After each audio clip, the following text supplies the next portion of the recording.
that song is His Eyes on the Sparrow, and its final line is, and I know He watches me. And I was thinking as he was playing that how it's the attributes of God that comfort us. You know, that God's omniscience is what that song is about. God knows where we're at. God knows what our needs are. God knows what our circumstances are. And the Bible says a sparrow doesn't fall to the ground, you know, without Him, and that even the very hairs of our head are all numbered, and all that is just for God. That's just God's way of communicating to us that He knows everything there is to know about us, and that He is present and knowledgeable, and that He is wise, He's good. And it's the character of God, the attributes of God that comfort us, and that's why theology is so important.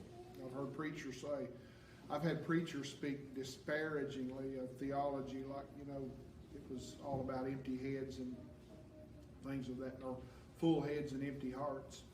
But theology is for the believer.